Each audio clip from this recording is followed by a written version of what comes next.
राधे राधे, जय श्री राधे। सभी भक्तों को राम राम।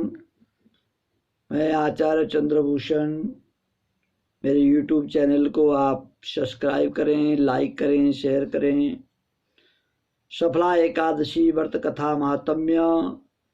पौष मास की इस एकादशी को भगवान विष्णु के अच्युत रूप नारायण की पूजा की जाती है। पूजा में आप भगवान विष्णु की प्रतिमा का प्रयोग करें अथवा श्री कृष्ण जी के विग्रह का, इससे कोई अंतर नहीं है। भगवान श्री कृष्ण और लक्ष्मीनारायण भगवान एक ही रूप है, इसमें कोई अंतर नहीं है और साक्षात परम ब्रह्म है। इस व्रत को करने से समस्त कार्यों में निसंदेह सफलता मिलती है। जिस भी कामना से इस सफला एकादशी का व्रत किया जाएगा, भगवान नारायण उस कार्य को अवश्य ही पूर्ण करते हैं और इसीलिए इसका नाम सफला एकादशी पड़ा। सारे कामों को सफल कर देती है, इसलिए इस एकादशी का नाम सफला एकादशी है। हे भगवान विष्णु के साक्षात स्वरूप पौष मास के श्री कृष्ण की एकादशी का क्या नाम है? इस प्रकार से अर्जुन भगवान कृष्ण को पूछते हैं कि हे प्रभु, पौष मास जो कृष्ण पक्ष की एकादशी है उसका क्या नाम है? इस दिन किस देवता की पूजा करनी चाहिए तथा उसकी क्या विधि है? भगवान श्री कृष्ण ने कहा, हे धर्मराज, मैं तुम्हारे स्नेह के कारण तुम्हारे प्रश्नों का उत्तर देता हूं। एकादशी व्रत से अधिक तो मैं अधिक से अधिक दक्षिणा देने वाले यज्ञ से भी प्रसन्न नहीं होता हूं। अतः तुम इससे अत्यंत भक्ति और श्रद्धा से युक्त एकाग्र मन से सुनो। इस पौष कृष्ण पक्ष की एकादशी का नाम सफला है। इस एकादशी के देवता श्री नारायण है, अतः नारायण भगवान की पूजा करनी चाहिए। जिस प्रकार नागों में शेषनाग, पक्षियों में गरुड़, सब ग्रहों में चंद्रमा, यज्ञों में यश्व में यज्ञ भगवान विष्णु में श्रेष्ठ हूँ, उसी तरह इस व्रतों में सबसे श्रेष्ठ एकादशी का व्रत है। जो मनुष्य सदैव एकादशी का व्रत करते हैं वे मुझको परम प्रिय हैं। अब इस व्रत की विधि कहता हूँ। मेरी पूजा के हेतु ऋतु के अनुकूल फल फूल, नारियल, नींबू, अनार, सुपारी आदि मेरे अर्पण करें। पूजा दीप धूप दीप से मेरी पूजा करें। षोडोपचार पंचोपचार से मेरी पूजा करें। इस एकादशी को व्रत के समान यज्ञ नहीं है, कोई तीर्थ नहीं है, कोई दान नहीं है, इसलिए एकादशी के व्रत अवश्य करना चाहिए। 5000 वर्ष तक तप करने से जो फल मिलता है उससे भी अधिक फल सफला एकादशी के व्रत करने से प्राप्त होता है। चंपावती नगरी में महेशमान नाम का एक प्रतापी राजा राज्य करता था। वह पापी सदा पर स्त्री, वैश्यगामी और दूसरे बुरे कर्मों में लगे रहता, अपने पिता का धन नष्ट किया करता था। वह देवताओं, ब्राह्मणों और वैष्णवों का निंदक था। जब राजा को अपने बड़े पुत्र के इन कुकर्मों का ज्ञान हुआ तो उसने अपने राज्य से निकाल दिया। तब वह विचरने लगा, जगह जगह घूमने लगा, इधर उधर। अंत में उसने चोरी का कार्य प्रारंभ कर दिया। वह दिन भर वन में रहता, रात्रि में अपने पिता के नगरी में चोरी करता। वह प्रजा को तंग करने लगा, मारने लगा, कुकर्म करने लगा। वह वन में पशुओं को आदि को मार करके खा जाता। राजा कर्मचारी भी उसको कुकर्म के कारण पकड़कर भी राजा के डर के मारे उसको छोड़ देते थे। वन में एक अत्यंत प्राचीन पीपल का वृक्ष था। लोग उसकी भगवान के समान पूजा किया करते थे। उसी वृक्ष के नीचे वह महापापी को लुम्पक रहता था।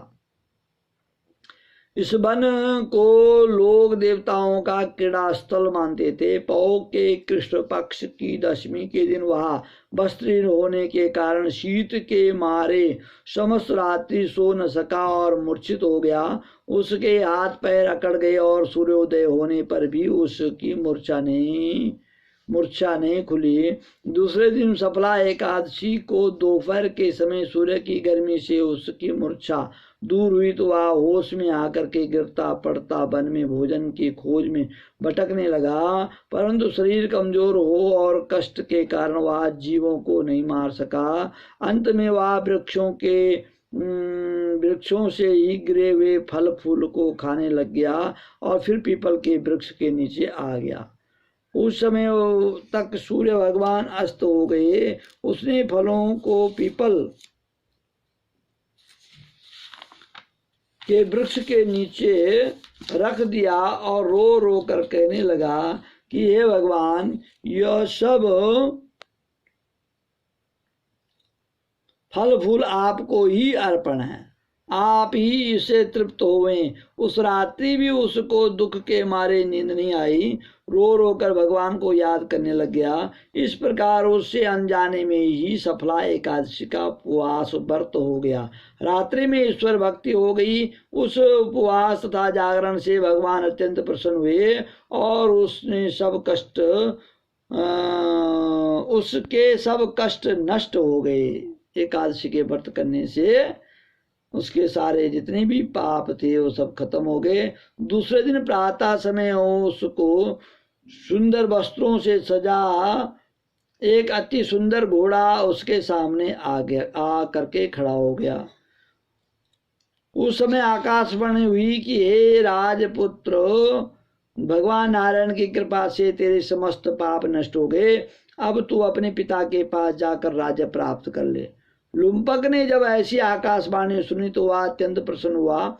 हे भगवान, आपकी जय हो, आपकी जय हो कहते हुए उसने घोड़े के पीठ पर जो रखा हुआ वस्त्र आभूषण थे वो पहने और घोड़े पे चढ़ करके अपने पिता के पास गया। संपूर्ण कथा कहे सुनाई। कुछ समय बाद राजा महिष्मान ने लुम्पक को अपना राज्यभार सौंप दिया और स्वयं तपस्या करने के लिए चला गया।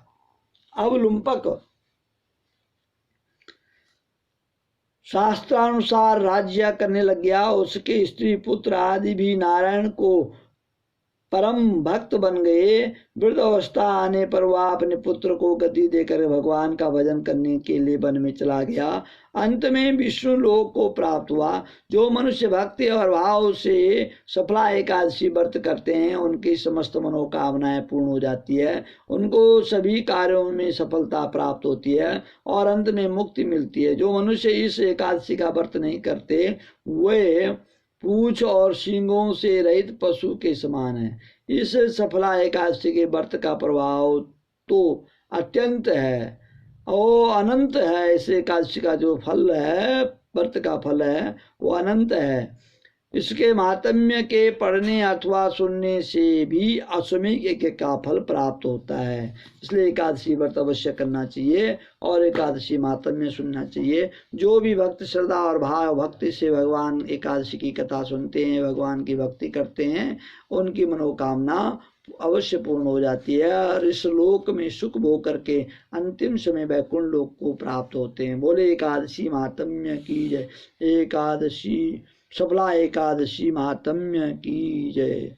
मेरे YouTube चैनल आचार्य चंद्रभूषण को अवश्य सब्सक्राइब करें, लाइक करें, शेयर करें और इसी प्रकार से हम आगे आपको और भी धार्मिक कथाएं सुनाते रहेंगे।